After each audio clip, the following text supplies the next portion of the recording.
여러분, 우리가 살아가다 보면요, 여러분 살면서 자신의 삶이나 혹은 다른 사람 삶을 보면서 이렇게 바라보는 시각 혹은 자세를 크게 두 가지, 두 타입으로 나눌 수가 있는데요. 하나는 감사하는 삶이고요. 나머지 하나는 뭔지 아시겠죠? 불평하는 삶입니다. 감사와 불평이라는 것은요, 동시에 일어날 수가 없어요. 한쪽이 되면 다른 쪽은 멀어지는 거죠. 최근 여러분의 삶을 한번 돌아보십시오. 오늘 날은 감사절, 감사주일인데 나의 삶은 어땠는가? 여러분은 어느 쪽에 가까우십니까? 최근에 혹시 여러분 물건 잃어버리신 적 있으세요? 좀 전에도 어떤 분이 이제 화장실에 휴대폰을 두고 오셔가지고 갔는데 없더라는 거예요. 당황스럽잖아요, 그죠? 저도 지갑을 가끔씩 잃어버리는데요. 잘 안 잃어버릴 것 같잖아요, 그죠? 아닙니까? 사실 제가 좀 덤벙거리기도 하고 잘 잊어버려요. 잊어버리기도 하지 않 잃어버려요. 예를 들면 ATM기에 겨울에 돈을 찾으러 갔다가 장갑을 벗어야 되잖아요. 눌러야 되니까 장갑 벗어놓고 돈 찾고 그냥 오는 거예요. 그런 적이 여러 번 있어서 그다음부터 장갑을 제가 안 삽니다. 그냥 아예. 그리고 한 번은 지갑을 잃어버린 적이 있어요. 분명히 집에 있었는데요. 퇴근해서 집에 와서 지갑을 책상 위에 올려놓고 그 다음날 가려고 보니까 없는 거예요. 아무리 찾아도 없어서 그냥 교회 갔다가 이제 뭘 해야 돼요? 분실 신고해야 되죠. 신분증 불실 신고하고 또 신용카드 정지 다 시켜놓고 돈은 사실 얼마 안 들었기 때문에 상관없는데 지갑도 잃어버렸으니까 지갑도 사고 그렇게 한 하루 이틀 지났는데 그게 어디서 나왔게요? 서랍장 속에서 나온 거예요. 옷장 속에서. 저는 분명히 거기 넣은 적이 없거든요. 알고 보니까 저희 애들 어릴 때인데 가지고 놀다가 아마 거기 집어넣은 것 같아요. 물어봐도 자기는 모른대요. 누가 범인인지 둘 중에 범인인지는 모르겠지만 하여튼 찾고 보니까 어때요? 이미 분실 신고 다 되지. 재발급 신청 들어갔고요. 또 신용카드는 이미 다 정지되어 있고요. 지갑도 이미 새로 샀어요. 그러니까 사람의 마음이라는 게요. 잃어버려서 기분이 안 좋다가 찾았는데 막상 찾아도 또 여러 가지 정황들을 보니까 또 기분이 안 좋은 거예요. 참 사람의 마음이라는 게요. 이렇더라고요. 감사냐 불평이냐 사실 우리는요. 환경에 너무 좌우되거든요. 사람의 느끼는 행복이라는 게 그런 거예요. 우리는요. 행복을 자꾸 환경, 내 주변에 일어나는 일들을 보고 행복하냐 아니냐를 판단하고 또 그렇게 하거든요. 요즘 일이 잘 풀리는지 혹은 안 풀리는지 혹은 원하는 대로 되는지 안 되는지 이런 걸 보면서 내가 행복하다 아니다라는 것을 판단하는 거예요. 환경이 나의 행복을 좌우하는 것처럼 생각하는 거죠. 대부분 다 그렇게 살아요. 저도 그렇고요. 사실 그렇지만 말씀을 보면요. 그 반대예요. 즉 감사하느냐 불평하느냐에 따라서 우리의 행복이 좌우되더라는 거죠. 그러니까 감사를 하게 되면 자연스럽게 행복해지는 거예요. 또 불평하게 되면요. 행복이 어느 틈인가 사라져버리는 거예요. 어떤 사람은요. 많이 배우고 또 많이 가지고 많이 누리는데도 행복하지 못한 사람이 있고요.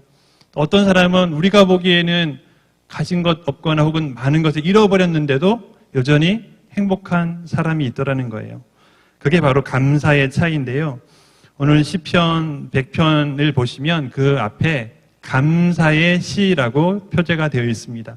즉 대놓고 이거는 감사를 위한 시편 또 찬양의 가사라는 거죠. 오늘 시편을 보시면요. 이 저자는 감사를 적극적으로 권면을 하고 있어요. 1절과 2절 말씀을 보시면요. 제가 읽어볼게요. 온 땅이여 여호와께 즐거운 찬송을 부를지어다. 기쁨으로 여호와를 섬기며 노래하면서 그의 앞에 나아갈지어다. 아멘. 즐거운 찬송을 부르라는 거예요. 명령하는 거죠. 권면하는 거예요. 기쁨으로 여호와를 섬기면서 노래하면서 그의 앞에 나아가라라고 하는 거예요. 즉 우리가 기쁨을 가지고 예배드리고 또 하나님께 찬송을 올려드리라고 권면 혹은 명령하는 거죠. 여러분 그러면 우리는 생각을 하죠. 우리가 찬양을 해야 될 이유를 알려주세요. 그거예요. 조건이 되어야 찬양을 하죠. 여러분, 노래가 언제 나옵니까? 물론 기분 안 좋을 때, 우울할 때도 노래가 나올 수 있어요. 근데 대부분 콧노래 나오고 그럴 때는 기분이 좋을 때 나오잖아요. 기분이 좋아야 노래를 하죠. 기분이 좋아야 찬양을 하죠. 사실 우리 마음은 그렇거든요. 이게 일반적인 반응이에요. 오늘 말씀에 보면요. 우리가 이렇게 질문을 던지니까 답을 주시는 거예요. 뭐라고요? 3절 보실까요?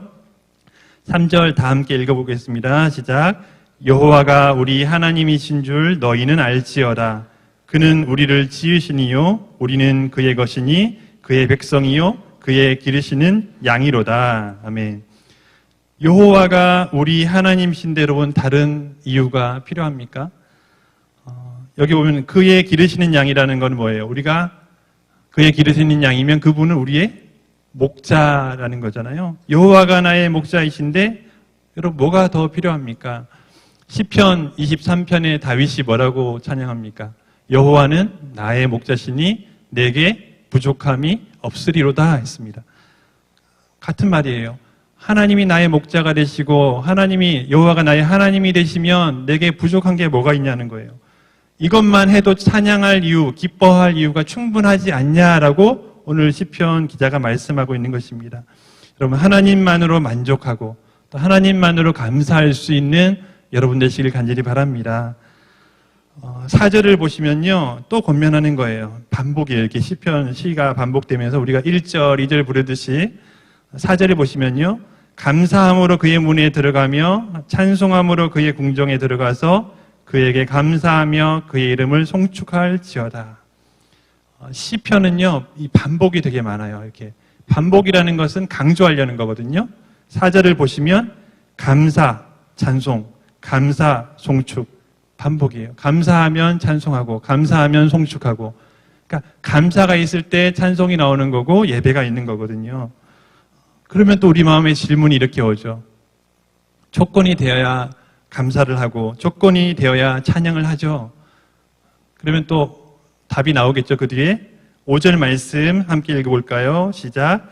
여호와는 선하시니 그의 인자하심이 영원하고 그의 성실하심이 대대에 이르리로다. 아멘. 여러분 우리 하나님 여호와가 이런 분입니다. 여러분 믿으십니까? 우리 하나님 어떤 분이시라고요? 선하시고 인자하심이 영원하고 성실하심이 대대에 이른다 했어요. 즉 여기 보면 선하시고 인자하시고 성실하신데 가끔씩 대부분 그러잖아요. 저도 저희 애들한테 좀 이렇게 인자한 아버지가 되려고 하는데 아들 둘을 키우다 보니까 사실 그렇지 못할 때가 더 많아요. 가끔씩 그러거든요, 저는. 근데 하나님은 계속 그러시는 거예요. 인자하시고 선하시고 성실하시고 이게 얼마나요? 영원하고 대대, 이거 같은 말이에요. 영원하다는 거나 대대에 이른다는 거나 같은 말이거든요. 가끔씩 그런 분이 아니라 계속해서 영원토록 우리에게 신실하시고 선하시고 성실하시고 인자하시고 이런 분이 바로 우리의 하나님이십니다. 그런 분이 우리의 목자가 되십니다. 여러분 충분하지 않습니까? 이랬다가 저랬다가 하시는 분이 아니라는 거예요. 어제 다르고 오늘 다른 분이 아니라는 겁니다. 우리를 모른 척 외면하는 분도 아니라는 거예요. 우리가 하나님을 찾아오기만 하면 돌아온 탕자에 비유하시잖아요. 아버지는 늘 기다리고 계신 거예요. 아들이 오느냐 아니냐의 그 차이지 아버지는 늘 기다리고 계신 거예요. 우리에게 늘 인자와 성실과 선하심을 계속 주려고 하시는데 우리가 그 앞에 엎드려 순종하며 나아갈 때 예배할 때 우리에게 부어주시는 줄 믿습니다. 예수 그리스도를 통해 구원의 은혜도요 이렇게 계속 우리에게 부어주시는 거예요. 하나님은 다 주시려고 하는 거예요. 그렇다고 만인 구원은 아니거든요. 그러니까 가만히 있는데 세상 모든 사람 60억 되나요? 다 한 번에 싹 구원해버리면 좋지만 그게 아니라는 거예요. 하나님은 구원을 베푸시기에 준비는 다 되어 있으신 거예요. 다 이루셨어요. 그것을 누리는 것은 그것을 믿음으로 나아가는 우리에게 달려 있습니다. 그렇게 하나님 우리에게 다 주시려고 하는데 우리는 못 누리는 거예요. 우리는 조건을 찾는 거예요. 자꾸 환경만 보는 거예요. 그걸 보고 감사할까 안 할까, 불평할까 안 할까 자꾸 그거를 생각을 하는 거죠. 여러분 오늘 말씀을 믿으시길 바랍니다. 여러분 우리가 왜 감사를 못합니까? 나는 왜 감사를 못할까? 나의 행복은 왜 영원하지 않을까? 영원하면 좋겠는데 은혜 받아도 하루 지나면 사라져버리고 지난 맥주 감사절날 똑같은 자리 여기서 제가 똑같은 본문은 아니지만 뭐 감사하니까 비슷한 내용이에요. 그죠? 기억하고 계셨습니까? 새롭죠, 늘. 4달 지났거든요. 감사는요, 선택이에요. 그때 기억나세요? 제가 드린 말씀? 감사는 선택이다 했어요. 감사는 결단이다 했어요. 무슨 말이에요? 행복해서 감사하는 게 아니고요. 감사하면 행복한 줄 믿습니다. 우리가 감사를 선택하고 붙잡으면요, 결단하면요, 그때 행복이 오는 거예요. 아니에요. 행복은 이미 우리에게 부어질 준비가 되어 있고 하나님이 이미 우리에게 선하심과 인자하심으로 계속 부어주시는데 우리는 자꾸 마치 비를 안 맞으려고 우산을 쓰는 것처럼 은혜의 비가 내리는데도 자꾸 우리는 불평이 우산을 쓰는 거예요. 그러면은 은혜의 비를 맞을 수가 없잖아요. 여러분 따라해 보실까요? 감사는 선택이다. 감사는 결단이다. 감사하면 행복하다. 여러분, 그러면 오늘 시편 100편의 감사의 시처럼 여러분 기쁨으로 감사의 노래를 드리시겠습니까? 정말 찬양하시겠습니까? 오늘 발표회는요, 그런 자리예요. 오늘 몇 팀이 나오는지 아세요? 몇 팀이요? 몰라요? 오늘 발표회 7팀이 나와요. 몰랐어요? 자, 미리 다 순서 보고 와야죠, 우리 어린이들도. 발표회 시간이 또 돌아왔어. 이런 분 혹시 안 계세요? 맥주 감사절 지난 지 4달밖에 안 됐는데 또 발표회야. 찔리시죠? 막 이렇게 찔리는 분들 좀 계실 거예요. 너무 빨리 오는 거 아니야, 이거? 그죠? 혹시 이런 마음으로 여기 앉아 계신 분 계신지 모르겠어요. 다음에는요, 다음 감사절 때는요, 제가 신청 받지 않아도요, 막 줄을 서면 좋겠어요.